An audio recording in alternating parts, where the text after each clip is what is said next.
Merci beaucoup pour organiser ce cours de la prière. C'est un des plus grands cadeaux que l'être humain a reçu du ciel. C'est la capacité de se connecter au-delà de 4 dimensions mesurables qui sont 3 dimensions géométriques et une dimension du temps. Et tout, à la fin, se passe dans la matière. Et c'est pour cela que la matière, d'après la Kabbalah, c'est la fin d'un processus, mais aussi le début d'un autre. Qu'est-ce que cela veut dire? Ça veut dire que la spiritualité se concrétise, ou bien comme dit le livre de Kabbalah, se refroidit et devient comme des cristaux. Et les cristaux, on peut les voir, on peut les ressentir. Et ces cristaux-là qu'on peut voir et ressentir, à leur tour, émettent des énergies et des fréquences. Imaginez-vous l'être humain, avec la grâce de Dieu, nous sommes exactement dans la même position. Nous avons des moments que nous sommes seulement une conséquence de fréquences qui nous influencent. Ce sont des moments qu'on appelle la lumière qui vient. Et nous avons tous des moments que nous sommes nous-mêmes, à ces moments-là, des émetteurs de lumière. Ça veut dire que nous, on est en train de diffuser de la lumière qui va commencer un processus qui va se matérialiser. Donc, nous avons les 3 moments dans la vie. Le moment qu'on capte de la lumière et nous sommes passifs parce qu'on ne peut rien faire avec ça.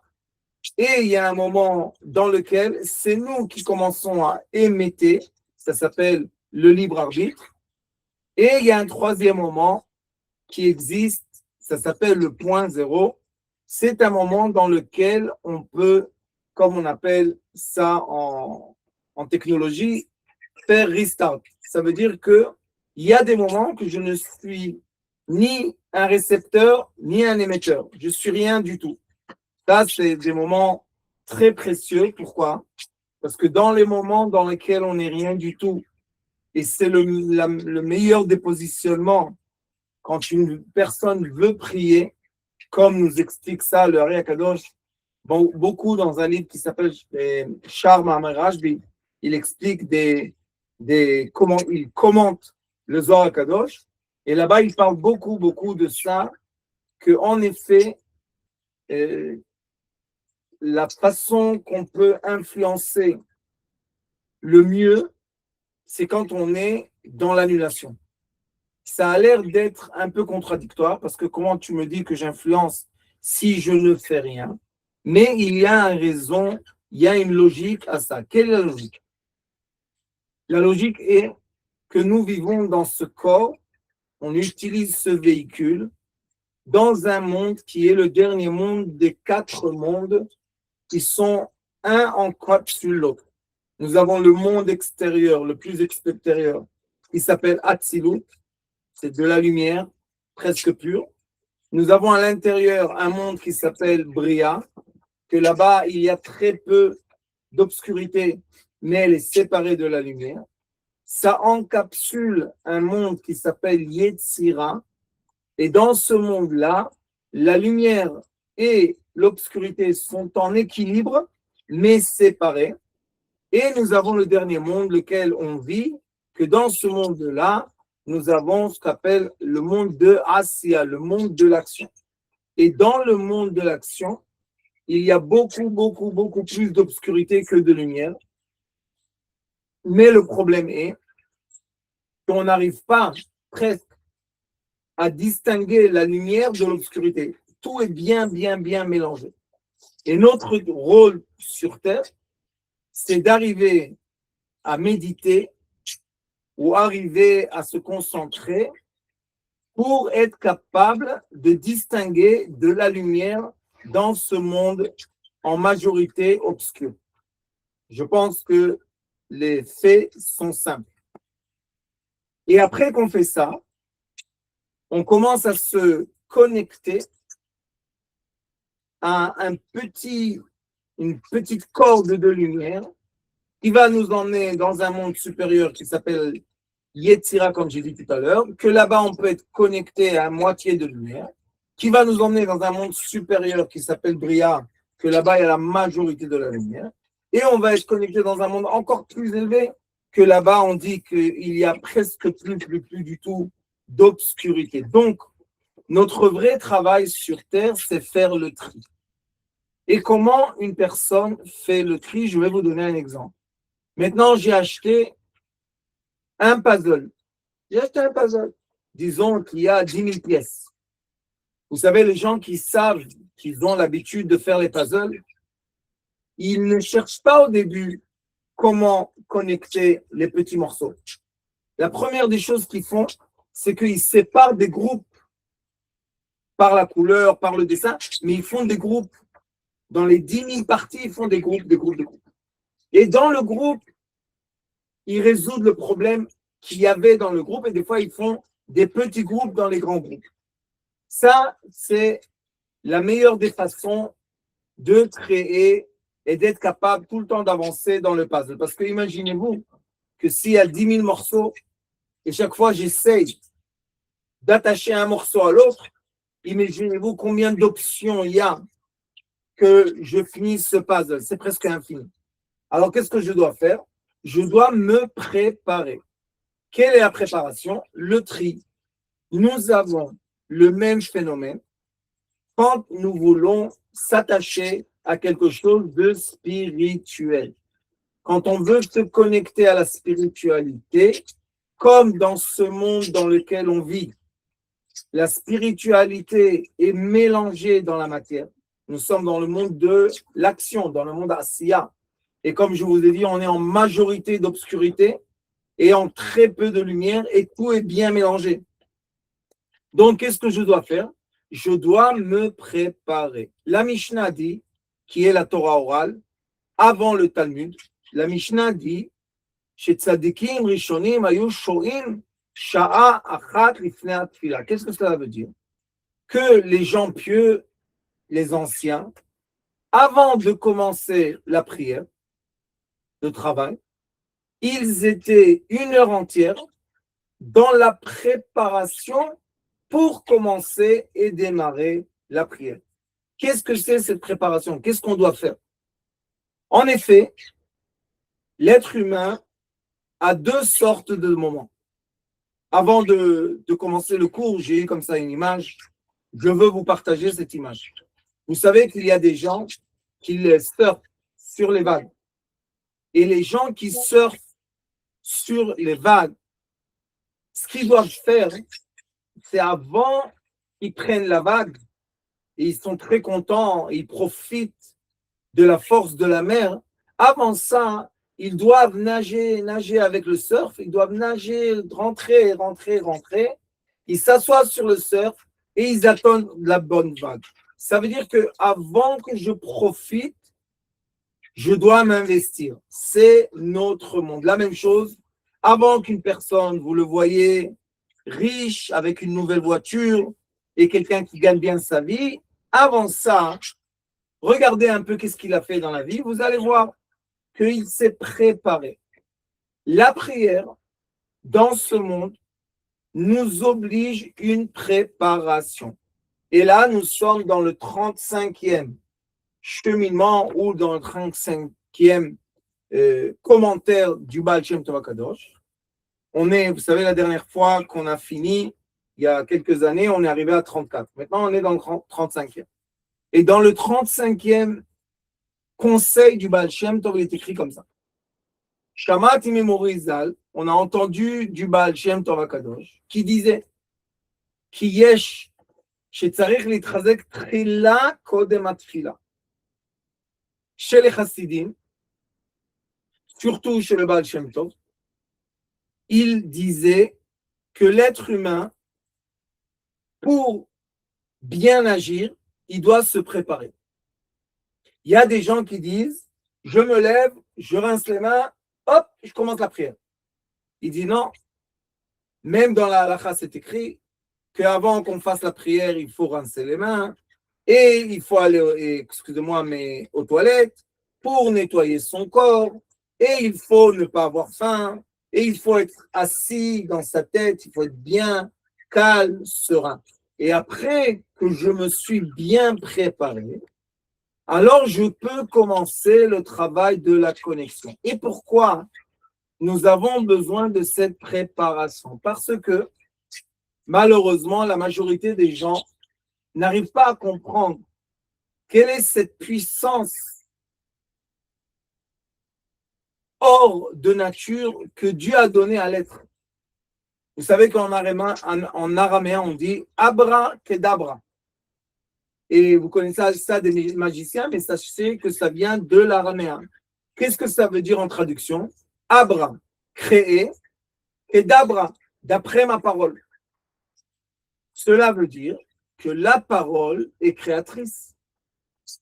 Comme notre parole et a la capacité, la force, le pouvoir de créer, alors maintenant, je donne à la parole un respect. Quel est le respect que je donne à la parole? Je vais vous dire, comme quelqu'un qui rentre dans le tribunal et il sait qu'il a une demi-heure. S'il a juste une demi-heure et après, on ferme les portes, qu'est-ce qu'il va faire dans sa tête le jour d'avant, toute la journée? Il va préparer le discours d'une demi-heure pour faire passer son message au juge dans la prière, pendant la prière, avant la prière, c'est exactement la même chose. Comme notre parole va créer, et on ne veut pas être une conséquence, et on ne veut pas vivre des hasards et des conséquences et des choses qu'on n'a pas bien réfléchies à l'avance, comme il est écrit, le prophète dit, sauf maaseh b'machshava tchila. À la fin de l'action dépend de la pensée au début, avant l'action. Alors la prière, c'est la préparation à la prière, c'est la pensée avant l'action. Avant que je rentre dans cette action qui s'appelle commencer à prier, je dois me préparer. Il dit ici, le Baal Shem Tov, ki yesh shetzarich litchazek trila kodem atfila. Première règle qui nous donne le Baal Shem Tov est sois fort avant la prière. Sachez qu'il y a deux sortes d'approches de la prière du matin. Il y a une approche qui dit, une école qui dit, avant que tu pries, tu fais rien du tout. Rien. Tu rinces tes mains, ceux qui doivent se nettoient, et tu rentres dans la prière. Tu ne peux pas boire, tu ne peux pas manger, tu ne peux pas parler avec les autres, tu ne peux rien faire. Tu dois tout de suite, quand tu te lèves, aller à la prière. Le Baal Shem Tov a dit que celui qui se précipite à la prière et il n'a pas eu le temps de se préparer, il dit, il n'a pas compris devant qui il parle. Il dit, est-ce que vous connaissez quelqu'un qui rentre devant le roi comme ça? Il vient du champ, on lui dit, le roi t'appelle, hop, il rentre. Non, on ne rentre pas comme ça devant un roi. On se prépare, comme on a vu chez Joseph le Tzaddik, après qu'il était 12 ans en prison, et on l'a appelé voir le pharaon. Ils l'ont nettoyé, ils lui ont changé les habits, ils lui ont fait la coupe, ils l'ont préparé. Il devait étudier 70 langues. On l'a préparé et quand il était prêt, on l'a amené devant le roi. Ou bien, comme on a vu dans la Megillah de Esther, pour Pourim, on a vu qu'avant que les femmes venaient voir le roi Achashverosh, elles avaient une demi-année. On les mettait dans de l'huile, leur corps, pour qu'ils soient bien, et une demi-année, on les mettait dans quoi? Dans des parfums. Ça veut dire qu'elles se préparaient un an entier pour rencontrer le roi. Le roi des rois, le maître de l'univers, c'est vrai que c'est notre Père. C'est vrai qu'il est tout le temps présent. C'est vrai qu'il est toujours là. Il n'y a pas de problème. Ça, c'est une vérité. Mais est-ce que je dois m'adresser à lui quand je suis dans la survie? Cela veut dire tout d'un coup, ou bien je dois me préparer comment je vais m'adresser à lui. Et il faut savoir que tous les psaumes de Télim qu'on dit avant la prière, ce sont pas, c'est pas la prière, la vraie, c'est pas le bon mot, le vrai, mais c'est pas la prière de l'origine. La prière de l'origine était très courte. Mais Rabbi Shimon Bar Yochai est venu et il a dit comment on peut rentrer chez le roi comme ça tout d'un coup. Il faut se préparer soi-même pour être capable de venir parler devant un roi. Un roi, c'est pas ton copain, c'est pas ton ami. Et s'il dit un mot avec sa bouche, il tranche. Alors, il faut faire très attention comment on va parler. C'est comme un avocat avec son client. Comment il se prépare pour des tribunaux qui sont, vous savez, prison ou pas prison, et la vie ou pas la vie, c'est compliqué. Alors, c'est pour cela que dit le Baal Shem Tov. Il faut se renforcer avant qu'on commence la prière. Il faut renforcer premièrement notre corps. Il y a une question dans le Talmud Masechet Brachot. Si quelqu'un est venu maintenant du travail avant l'aube, un peu avant l'aube, mais il est fatigué parce que toute la nuit il a dû travailler, est-ce qu'il doit premièrement aller prier la prière du matin, ou bien il doit dormir un peu et après qu'il se reposait, commencer à prier? C'est une question. La réponse est que premièrement, il doit se reposer et seulement après se lever pour prier. Nous avons la même question, la même situation. Vous allez voir, dans à peu près 2 mois, nous avons la fête de Shavuot, la fête de la Torah. Et dans la fête de Shavuot, on nous dit qu'il faut rester toute la nuit éveillé. Et là aussi, nous avons 2 écoles. Il y a l'école de ceux qui restent réveillés toute la nuit, ils ne se reposent pas et ils rentrent tout de suite dans la prière. Regardez, la majorité des gens, ils n'ont pas dormi de la nuit, donc ils prient comme ça. Et il y a une autre école qui est une école chassidique qui dit, il n'y a pas de problème, on va étudier, il y a un petit cours qu'on fait, une étude qu'on fait la nuit. Mais quand on a fini l'étude, on va aller se reposer 1-2 heures. Et on va venir à la prière le matin, quand on a la force et quand on comprend ce qu'on dit et on est lucide et non pas venir comme ça, c'est endormi. Ce sont 2 écoles. Il n'y a pas une bonne et une mauvaise. Ce sont tout simplement 2 écoles. L'école du Baal Shem Tov dit prépare-toi à la prière. La deuxième préparation, la première c'était ne pas être fatigué. La deuxième préparation de la prière est notre situation de notre corps. Il y a des gens, moi avant je ne comprenais pas ça, pourquoi on doit manger le matin, mais je vous dis, après beaucoup d'années,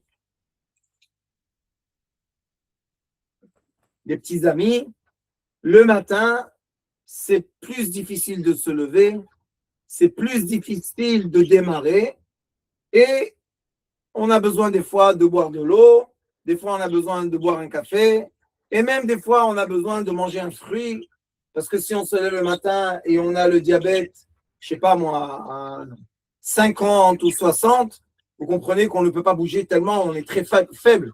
Alors on doit se renforcer. Comment on va se renforcer? Avec la nourriture. Donc il y a des gens, Chabad surtout, le rabbi leur a dit, premièrement avant la prière, avant de venir à la choule, vous allez boire votre café du matin et même manger, pas de problème. C'est quoi la troisième préparation? La troisième préparation, c'est le mental. Avant qu'une personne commence à prier, il faut comprendre que la prière, c'est comme un rayon de laser. La prière, c'est pas une boule de lin. Non, la prière, c'est comme un rayon de laser.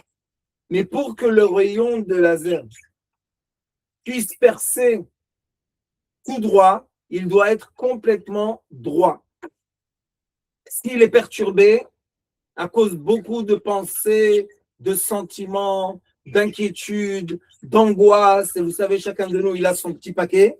Si je rentre dans la prière et mon paquet est lourd, je n'arrive pas à me concentrer dans la prière. C'est pour cela qu'il y a pas mal de gens qui ne comprennent pas pourquoi ils prient autant et leur prière n'arrive nulle part. C'est très, très angoissant. Pourquoi? Parce que je fais l'effort de prier. Alors pourquoi mon effort ne donne pas de fruits? La vraie raison est qu'on est perturbé. Et quand on est perturbé, notre parole ne va pas directement où elle doit aller. Je vais vous donner un exemple. Quand vous parlez de deux personnes, un en face de l'autre, et il n'y a rien qui empêche, il n'y a rien qui vous embête, alors vous vous entendez et tout va bien. Mais imaginez que je mets entre vous un ventilateur. Maintenant, le ventilateur, qu'est-ce qu'il fait? Il bouge le son. Vous savez que vous pouvez être devant quelqu'un, un ventilateur d'une certaine puissance entre vous deux, vous n'allez rien entendre, mais rien de rien. C'est quoi le ventilateur? Le ventilateur, c'est les pensées qui nous perturbent. En effet, il est écrit dans la Mishnah, Im kiven libo yatsa, im lo kiven libo lo yatsa. Pour que ma prière soit entendue dans les cieux, je dois l'envoyer comme un rayon laser. Mais dès que j'envoie une onde perturbée, même si, disons, que l'onde arrive à son but, elle n'arrive pas, elle tranche pas. Elle arrive avec plein d'informations, plein d'inquiétudes, plein de volontés, plein de choses qui font quoi? Ils font que la prière que nous voulons n'est pas ni exaucée ni répondue. Je vais vous donner un exemple. Vous savez que quand on travaille avec le tribunal, les gens pensent que le juge, il peut tout lire. Ils pensent que maintenant, enfin, je suis venu chez le psychologue, je vais vider mon sac chez le juge. Mais les gens ont tort, parce qu'ils écrivent énormément d'arguments, énormément de points, et à un certain moment, le juge est un être humain. Il se perd dans toute cette mer-là, agitée. Les bons avocats, vous savez ce qu'ils font? Ils étudient bien le dossier et ils envoient une flèche. Mais cette flèche-là est tellement claire et tellement puissante qu'elle vous donne ce que vous avez voulu. Alors, c'est comme ça que nous devons prier. Pour demander, c'est vrai que le Créateur est tout-puissant, le Créateur a aucune limite, le Créateur n'est pas un être humain, c'est vrai. Mais il nous a donné des règles. Il nous a dit, si tu vas aligner ton cœur, tu vas recevoir ce que tu demandes. Mais si quand tu demandes, quand tu pries, ton cœur est agité, ton cerveau est agité, comment tu peux faire? Je vais vous donner un exemple pratique. Imaginez-vous quelqu'un maintenant, il rentre à la banque et il a un découvert, il a besoin, je ne sais pas moi, 10 000 euros. Mais il n'a pas seulement dans sa tête le découvert. Il a aussi un prêt qu'il doit payer, il a aussi une dette à quelqu'un, un ami, il a aussi. Imaginez-vous dans sa tête. Il veut résoudre plein de problèmes. Il s'assoit devant le marchand d'argent. Vous savez, c'est quoi une banque? Ils vous vendent de l'argent. Bon, donc, il devait, le marchand de la vente, de l'argent, vous vendre de l'argent. Alors pourquoi, beaucoup de fois, on est refusé de prêt? Ils ne nous donnent pas le prêt. Et les gens se sont cachés, fâchés, et ils ne comprennent pas, et pourquoi, et on ne m'aime pas, et on me fait du mal. Non. La vraie raison, si vous étiez de l'autre côté de la table, du côté du banquier, vous aurez vu quelqu'un en face de vous qui a tellement de problèmes que même si vous allez lui donner 10 000 euros, ça ne va rien résoudre. Parce que c'est quelqu'un qui n'arrive pas à mettre de l'ordre dans ses problèmes. Et sachez qu'il y a des accompagnements. Moi, j'ai fait ça beaucoup d'années. On accompagne les gens pendant leur crise économique. Vous savez, il y a des foyers, il y a des gens. Et vous savez qu'est-ce qu'on fait? Tout simplement, on tranche le problème. Et on s'occupe chaque fois seulement d'une partie. On appelle tout le monde, il y a des réunions comme ça. On dit voilà, on a 10 personnes qu'on leur doit de l'argent. On leur dit écoutez, vous voulez votre argent? Oui. Vous devez nous donner le temps de régler les problèmes un après l'autre. Vous devez nous donner ce temps. Si vous allez tous sauter sur la personne, elle va faire faillite, elle ne va pas pouvoir. Si vous voulez votre argent, vous devez être patient. Et normalement, qu'est-ce que les gens préfèrent? Perdre leur argent par l'orgueil ou bien patienter et au contraire, que la personne arrive à mettre de l'ordre dans ses problèmes.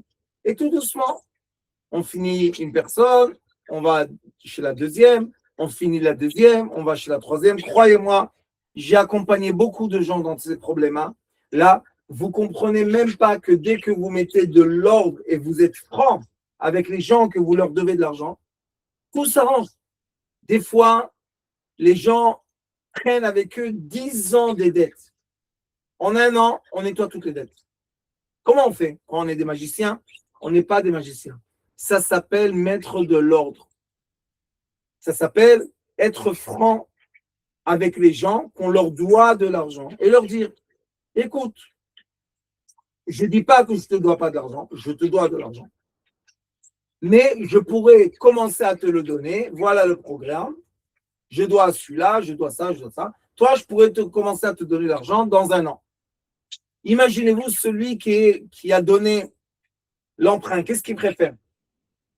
Quand il voit tout le monde autour de lui et la personne, elle doit plein d'argent à plein de gens. Qu'est-ce qu'il préfère? Perdre son argent ou attendre en patience? Normalement, dans la règle générale, attendre en patience. Nous-mêmes, dans notre propre vie personnelle, malheureusement, parce qu'on est trop exposé à sans fin de possibilités qui ne sont pas vraies. On vous dit tu peux ça, c'est toutes les publicités. Tu peux, on ne peut pas. Et c'est pour ça que la personne n'arrive pas à prendre des décisions pointues. Oui, cette année, je vais en vacances. Allez, on va chercher les vacances sur Internet. Tu ne trouveras pas de vacances. Pas parce qu'il n'y a pas de vacances. Parce que tu n'es pas aligné. Alors les sages disent que comme je veux acheter une voiture, et comme je veux aller en vacances, et comme je veux acheter un appartement, tout ce que je veux acquérir, et il y a une règle dans le marketing qui s'appelle l'embarras du choix. Cette étude a été créée par Benetton, parce que la marque Benetton, au début, elle faisait des habits très très simples, et à un moment, ils ont donné trop de choix de couleurs. Et ils ont vu que les ventes, malgré le choix énorme, baissent, mais très très très fort. Alors, ils ont cherché une solution. Il y a un monsieur qui est venu, je ne sais pas si vous vous rappelez de ça, il a dit Benetton, c'est blanc-noir.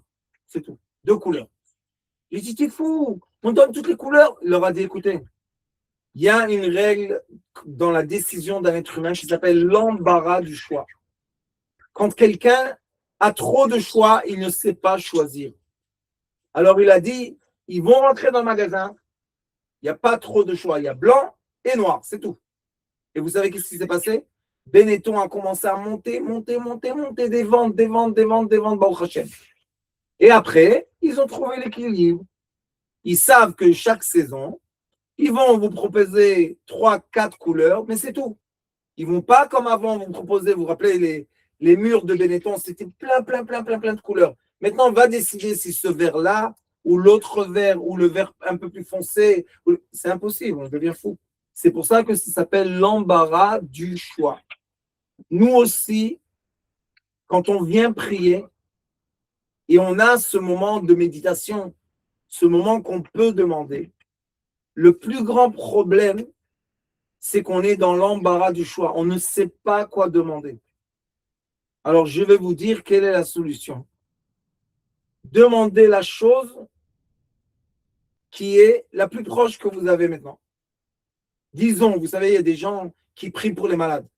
Ça a commencé parce qu'ils priaient pour leur mère, ou pour leur père, ou pour quelqu'un. Et après, les gens ils se sont dit, allez, on te donne encore des noms, encore des noms. Vous avez des chiens de prière. À la fin que tu as dit les prières pour les malades, par exemple, tu as 150 noms. Je ne dis pas que ça vaut rien, mais juste, ce n'est pas du laser, ce n'est pas du pointu. Et c'est pour cela que la prière, c'est quelque chose qui doit être très, très, très pointu. Dit le Baal Shem Tov, que des shiulo mochin, écoutez bien, l'itpalel bli marshava zara, al kol panim. Qu'est-ce qu'il veut nous dire? Il dit que quand tu pries et ton cerveau est préoccupé par trop de choses, il n'arrive pas à être précis. Quand je veux trop, je n'arrive pas à être précis. Et quand j'arrive pas à être précis, je disperse ma force et à la fin, chaque point est très faible. Dans la vie, il faut savoir faire les choix.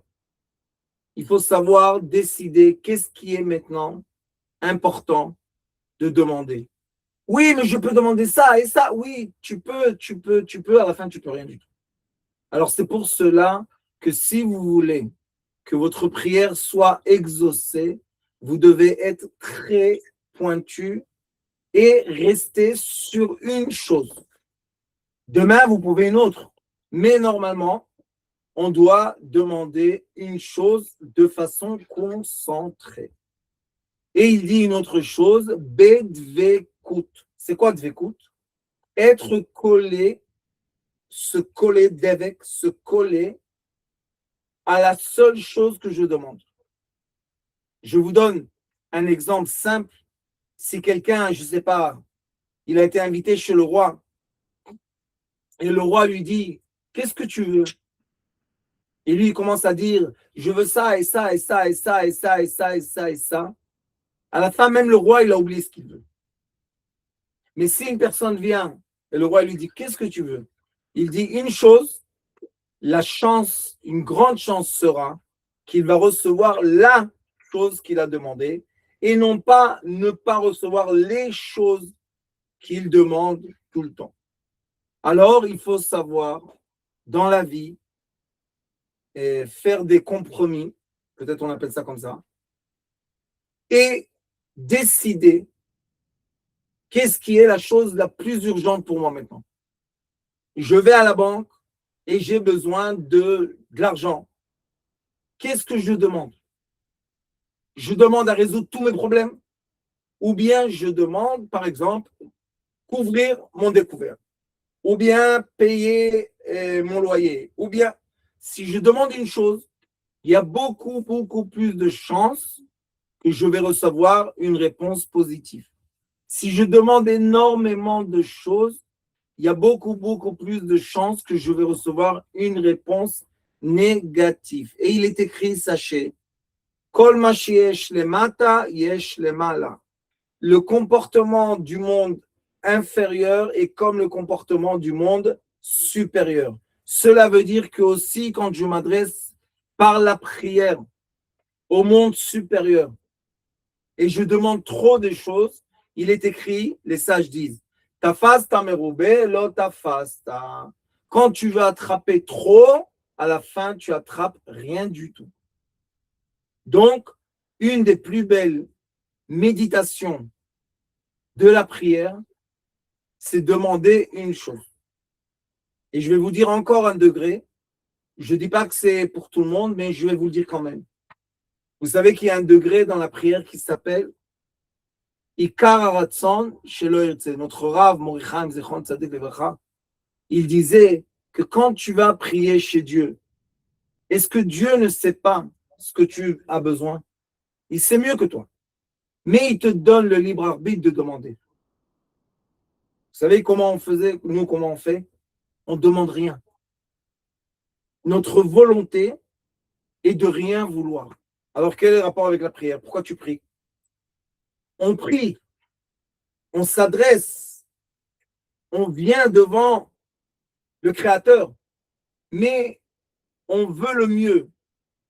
Qui sait quel est le mieux? Celui qui a le bon penché, le mauvais penché, des doutes, des hauts, des polarités, ou le Créateur qui est uni?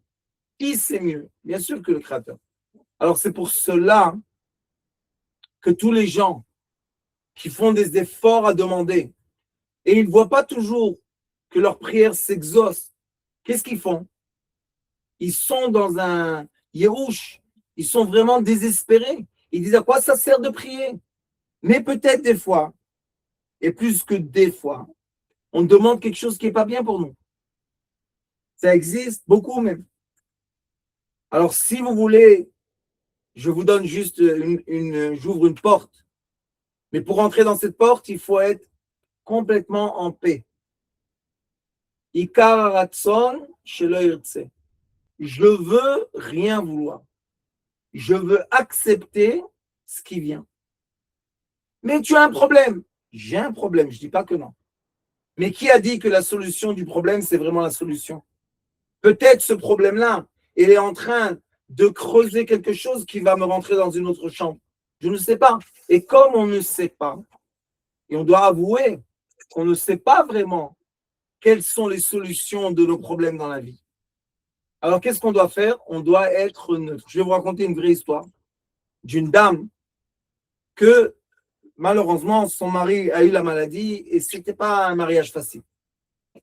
Et l'ami de son mari est venu à l'aider. Un homme généreux, gentil, mais beaucoup plus âgé qu'elle. Et pas du tout le style, mais pas du tout, du tout, du tout. Mais elle ne savait pas. Elle m'a dit, Rav, il peut m'aider? Je lui ai dit, bien sûr, heureusement qu'il est là. Et il a aidé, il a payé, il a aidé. Il a fait. Et un jour, après que le mari était enterré, tout va bien. Dans la première année, elle n'y pensait même pas. Il lui a demandé en mariage. Maintenant, quand je vous dis que ce n'est pas du tout le profil qui lui plaît, alors elle m'a dit, qu'est-ce qu'on fait? Je lui ai dit, tu sais que lui, c'est exactement ce que tu as besoin. Elle m'a dit, oui, mais ce n'est pas mon style. Je dis, le style, on s'habitue. Baruch Hashem, ça fait quelques années qu'ils sont mariés. Baruch Hu, Baruch Shemo. Un être humain bien généreux, qui soutient, avec, comme nous tous, les biens, les défauts et les avantages. Mais elle aurait pu jamais imaginer qu'un jour, elle se sera mariée avec une personne comme ça. Mais vous voyez que quand on est libre, on appelle ça en anglais freestyle. Quand je dis je sais, mais c'est très limité ce que je sais. Je veux être libre. Tout peut se passer. Alors, Baruch Hashem, Bémet, les solutions, beaucoup de fois, viennent des endroits qu'on n'imaginait même pas. Alors, il dit le Baal Shem Tov HaKadosh, comment on fait la préparation? Et c'est très intéressant parce que aussi dans le christianisme, c'est la même chose. On dit les psaumes de David. On dit les psaumes de David. Pourquoi? Parce que David, le roi David, quand il disait les psaumes, c'était l'esprit pur qui parlait à travers lui. Donc l'esprit pur utilisait des mots, des combinaisons de mots et de phrases pour demander. Alors on a, avant la prière, les psaumes de David. Est-ce qu'on est obligé de les dire? Non. Mais est-ce que c'est bien de les dire? Oui. Comment c'est bien de les dire? Quand je dis les psaumes de David et j'entends et je comprends ce que je dis. Et si quelqu'un dit les psaumes de David comme si il mâche un chewing-gum, qu'est-ce qu'il a dit vraiment? Il n'a rien dit. Une fois, j'ai dit à quelqu'un, j'ai dit, tu sais, tu veux savoir, tu veux te tester, est-ce que ta prière est une prière ou pas? Il m'a dit oui.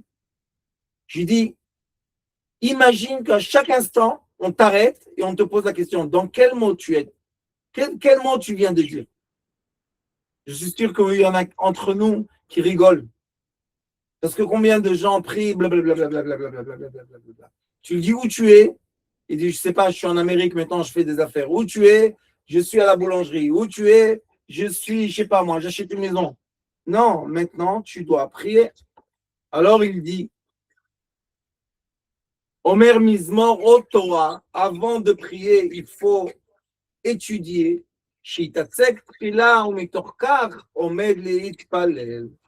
Comment on va rentrer dans ce royaume de la prière?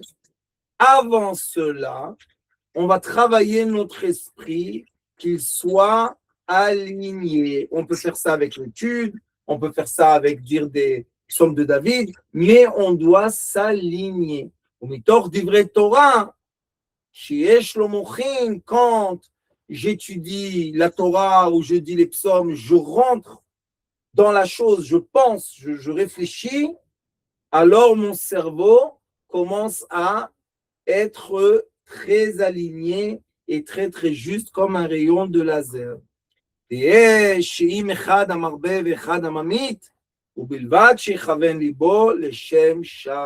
Ça veut dire quoi? La Mishnah dit, si quelqu'un dit beaucoup de prières ou quelqu'un dit peu de prières, l'importance n'est pas la quantité.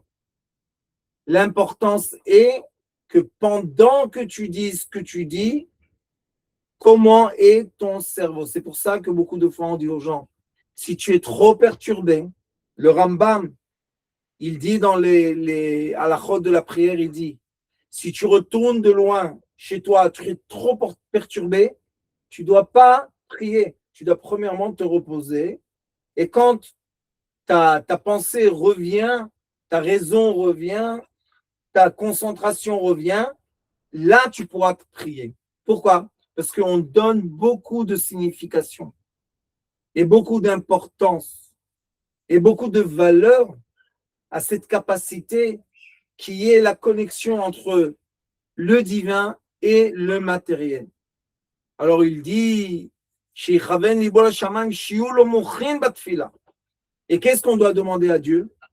Que même si je prie parce que j'ai juste un quart d'heure, ou si je prie parce que j'ai toute la journée, je veux que mon cerveau soit concentré pendant mon cœur et mon cerveau soient concentrés pendant que je dis ces mots-là. Lechach, em shavim.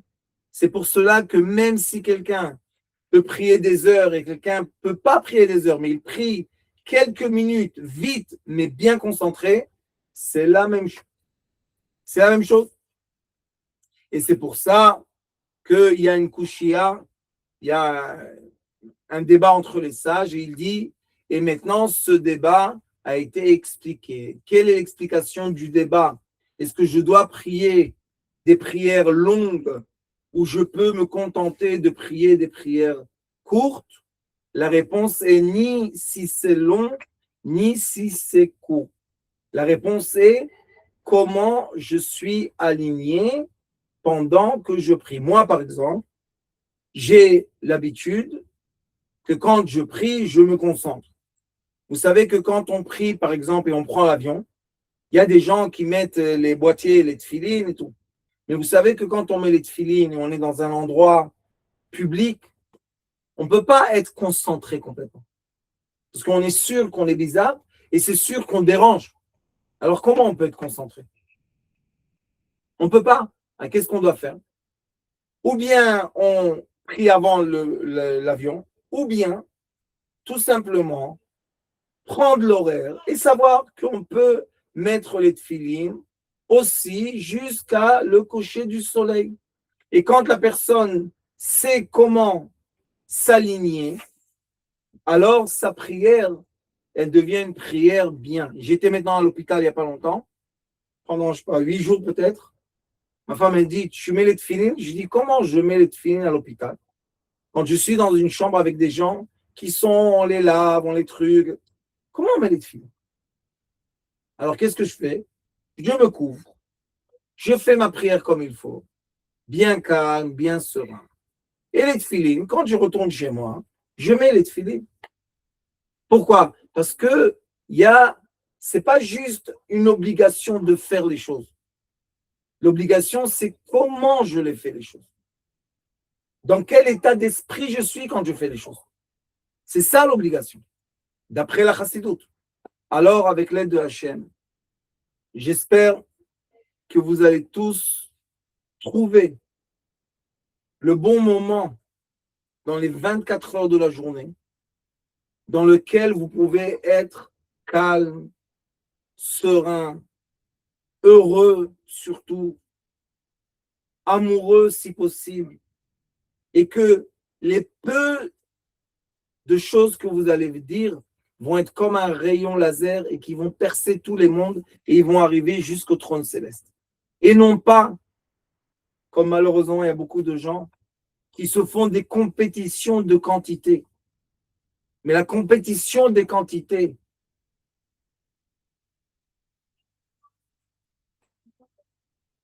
la valeur. Alors, avec l'aide de Hachem, merci beaucoup pour ce cours, Lionel, pour l'élévation de l'âme du père de Gila, Rabbi Yosef, Alevi, Zal, et avec l'aide de Dieu, que vous soyez tous exaucés dans vos prières. Et il est écrit, Dvarim hayotzim min halev, nechasim el halev. Il faut prier avec nos sentiments. Et il faut aligner les sentiments pour percer et passer toutes les barrières. Merci beaucoup. Bonne nuit. Soyez bénis. Toutes les bonnes choses. Amen et Amen.